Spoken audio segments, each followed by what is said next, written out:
Hello students, welcome to G classes. और इस video में हम अपनी वन वर्ड प्रॉब्लम्स डिस्कस करेंगे जो एग्जाम्स में हमारी आती हैं कि very short types question answer जो आते हैं उसके लिए हम ये वीडियो बना रहे हैं। ठीक है, तो देखते हैं कि हमारी जो फर्स्ट क्वेश्चन है, फर्स्ट क्वेश्चन क्या है। सारे क्वेश्चंस आपको अपनी स्क्रीन पर दिखेंगे। जैसे ही क्वेश्चन आपको दिखाई देगा आप वीडियो को रोकोगे, पहले खुद ट्राई करोगे, फिर अपना आंसर यहाँ से चेक करोगे। ठीक है, तो फर्स्ट क्वेश्चन क्या है। फर्स्ट क्वेश्चन में आपको एक ग्राफ दिया हुआ है, वी आई ग्राफ। ठीक है, इस तरह से कुछ, ये V है, ये I है और दो टेम्परेचर दिए हैं। ठीक है, ये कौन सा है T2 और ये है हमारा T1।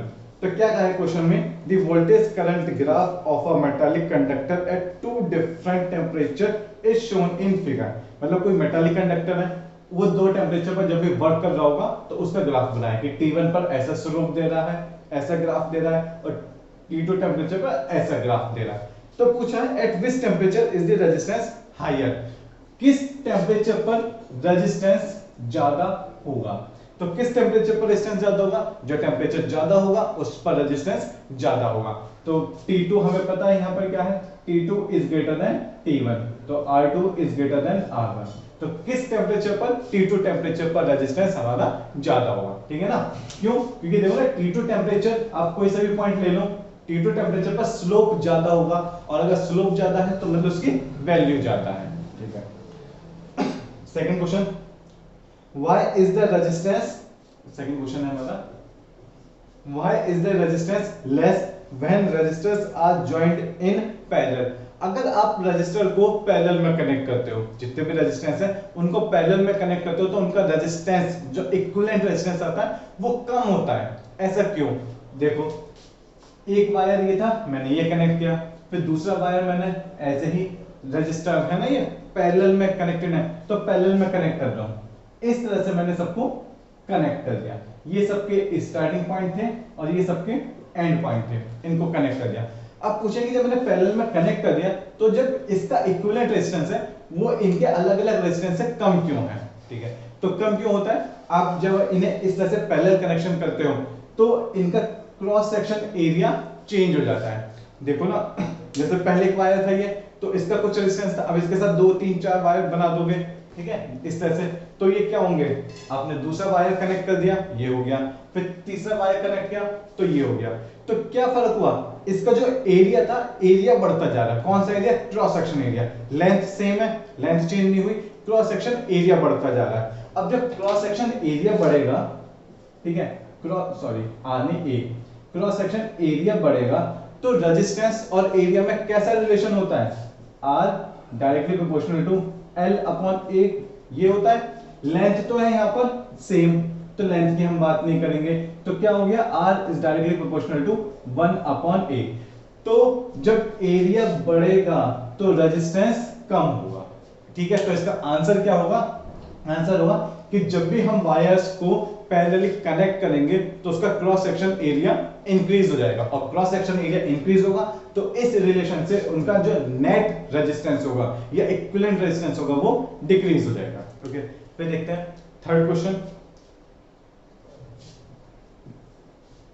Why is resistance more in series combination। अब ये क्वेश्चन भी अच्छा है, अगर आपने एक रजिस्टर ये है, फिर इसके बाद दूसरा रजिस्टर, फिर उसके बाद तीसरा रजिस्टर, ऐसे कनेक्ट करते गए तो क्या हो रहा है, इस बार एरिया तो सेम है बट जो लेंथ है, लेंथ इंक्रीज हो रही है, तो R is directly proportional to L, और अगर L बढ़ेगा तो R भी बढ़ेगा। तो इस क्वेश्चन का आंसर क्या होगा कि आप जब भी वायर्स को सीरीज में कनेक्ट करते हो तो उनका एरिया तो सेम रहता है, क्रॉस सेक्शन एरिया सेम रहता है, बट उसकी लेंथ इंक्रीज हो जाती है, और इस रिलेशन के अकॉर्डिंग अगर लेंथ इंक्रीज होगी तो रेजिस्टेंस भी इंक्रीज होगा। ठीक है, कौन सा resistance, net resistance, equivalent resistance. तो ये था हमारा थर्ड। फोर्थ क्या है, what are the special feature of heating wire. ठीक है, फोर्थ क्वेश्चन है कि जो हीटिंग वायर होता है उसके कैरेक्टरिस्टिक क्या है, स्पेशल फीचर क्या है। तो दो होते हैं, एक तो हाई मेल्टिंग पॉइंट, ठीक है, हाई मेल्टिंग पॉइंट मतलब उसका मेल्टिंग पॉइंट ज्यादा होना चाहिए, और दूसरा हाई स्पेसिफिक रेजिस्टेंस। ठीक है, हाई स्पेसिफिक रेजिस्टेंस, ये आपको याद रखना है। ठीक है, ठीक है। फिफ्थ क्वेश्चन है, what is the ideal sorry, what is the resistance of an ideal ammeter. जो एमीटर होता है, एमीटर क्यों यूज करते हैं, मेजरिंग डिवाइस है, क्या मेजर करता है, करंट मेजर करता है, तो उसकी आइडियल वैल्यू क्या होती है रेजिस्टेंस की एमीटर में, ठीक है। जो हमारा आइडियल एमीटर है उसमें रेजिस्टेंस की वैल्यू क्या होगी, 0।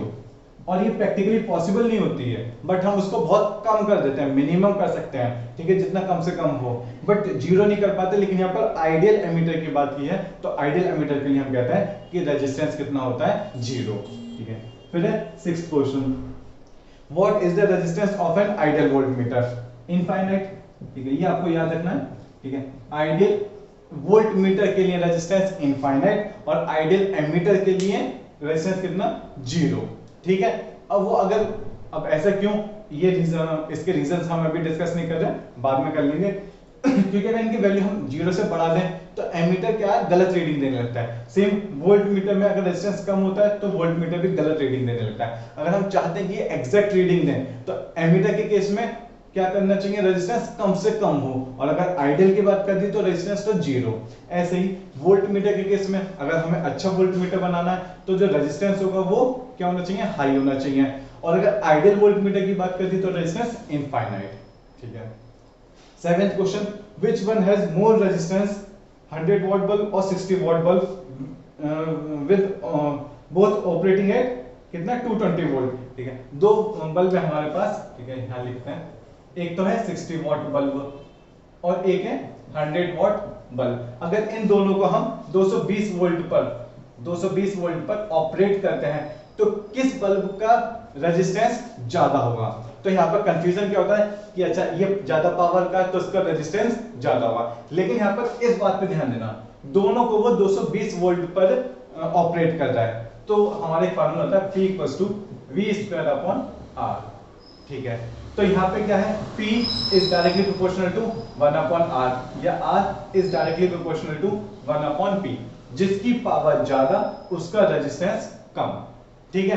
तो इसकी पावर ज्यादा तो इसका रेजिस्टेंस कम, और इसकी पावर कम तो इसका रेजिस्टेंस ज्यादा। तो 7th क्वेश्चन का क्या आंसर होगा, 60 वाट बल्ब जो है इसका रेजिस्टेंस ज्यादा होगा, ठीक है। अब एक क्वेश्चन आपके माइंड में आना चाहिए, डाउट होना चाहिए क्या, कि P = I² से कंपेयर क्यों नहीं किया।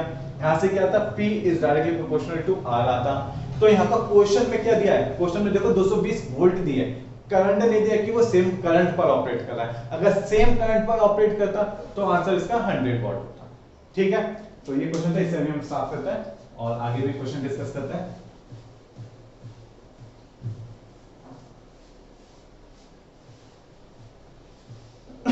Yes, next, write the expression for heat energy produced in wire of resistance R and carrying current I। तो 8th क्वेश्चन में अगर हीट की बात पूछता है तो हीट कितना होता है, I²RT, where I is current in ampere, R is resistance in ohm and T is time in second।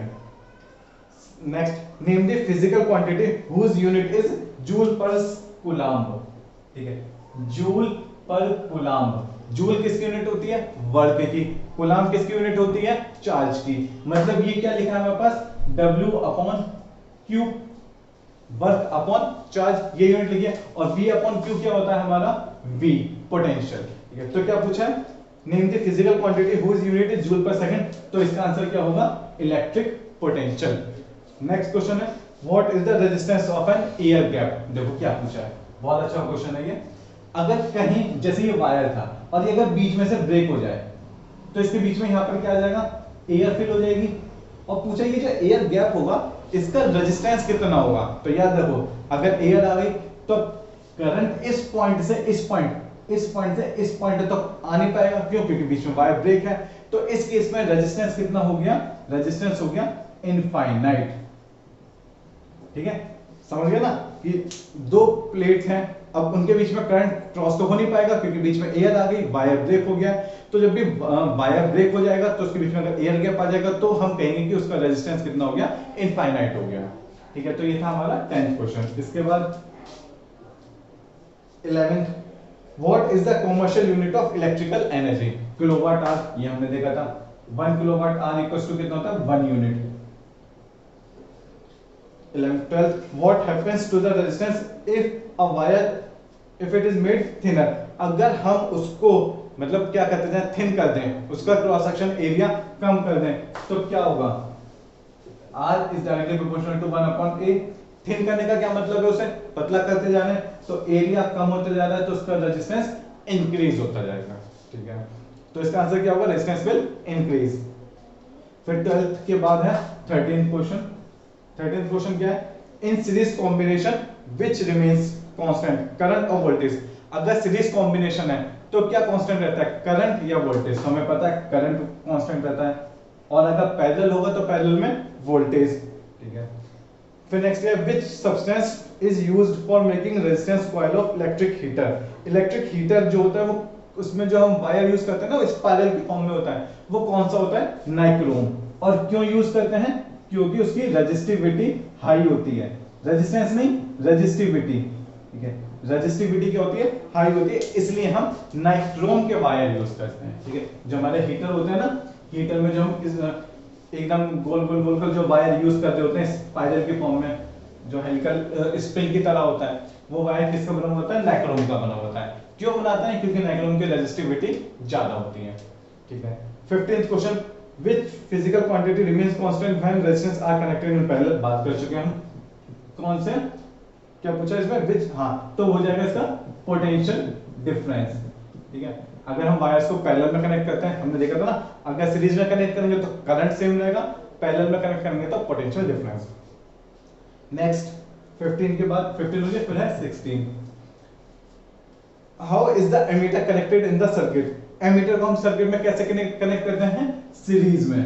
ठीक है, ये याद रखना है, सीरीज में कनेक्ट करते हैं। और अगर वोल्टमीटर होता तो वोल्टमीटर को पैरेलल में। तो नेक्स्ट क्वेश्चन क्या है, 18th question, 17th question, why is an ammeter connected in series in an electric circuit. अगर हम सीरीज में क्यों कनेक्ट करते हैं, सीरीज में इसलिए कनेक्ट करते हैं ताकि जो ये करंट को मेजर करने वाला है ना, करंट मेजर करता है मीटर, तो अगर हम इसे सीरीज में कनेक्ट करते हैं तो करंट क्या रहेगी, सेम रहेगी, और हमें वही करंट मेजर करनी है। अगर करंट सेम नहीं रहती तो क्या होता है, उसकी वैल्यू कुछ और आ जाती। तो एमीटर को सीरीज में क्यों कनेक्ट करते हैं, क्योंकि करंट सीरीज में सेम रहती है। ठीक है, तो नेक्स्ट क्या है, name the two devices in which electricity is converted into heat. तो इलेक्ट्रिसिटी कि मतलब कोई एप्लीकेशन जिसमें वो हीट में कन्वर्ट कर रही हो इलेक्ट्रिसिटी को। तो एक तो हीटर हो गया अपना, ठीक है, और एक आयरन प्रेस हो गई जो हम अपने कपड़ों पर करते हैं ना, आयरन, अच्छा सिर्फ आयरन नहीं लिखो इसमें, इलेक्ट्रिक आयरन। ठीक है, आयरन का ही मतलब वो प्रेस होती है जिसे हम जो हम अपने कपड़ों पर करते हैं। तो वो भी क्या होते हैं, फिलामेंट लगा होता है नीचे, आप स्विच ऑन करते हो, करंट सप्लाई जाती है और वो हीट होने लगती है। फिर नेक्स्ट ये 17 था क्या, नहीं ये 18 था। ठीक है, ये 18 था। 17 तो इसके साथ था कि एमीटर को क्यों कनेक्ट करते हैं, क्योंकि करंट कांस्टेंट रहता है, सेम रहता है सीरीज में, इसलिए एमीटर को हम सीरीज कॉम्बिनेशन में कनेक्ट करते हैं। नेक्स्ट है 19, name the alloy which is used for making the filament of bulb. Bulb के फिलामेंट किसके बने होते हैं, टंगस्टन के बने होते हैं। ठीक है, किसके, टंगस्टन। तो चाहो तो पूरा लिख लो, टंगस्टन। ठीक है, फिर नेक्स्ट है 20 question, name the instrument used for measuring potential difference. पता है आपको, वोल्टमीटर। ठीक है, कोई बात नहीं है। फिर नेक्स्ट है name the instrument for measuring electric current. Ammeter, दोबारा से क्वेश्चन रिपीट हो गया।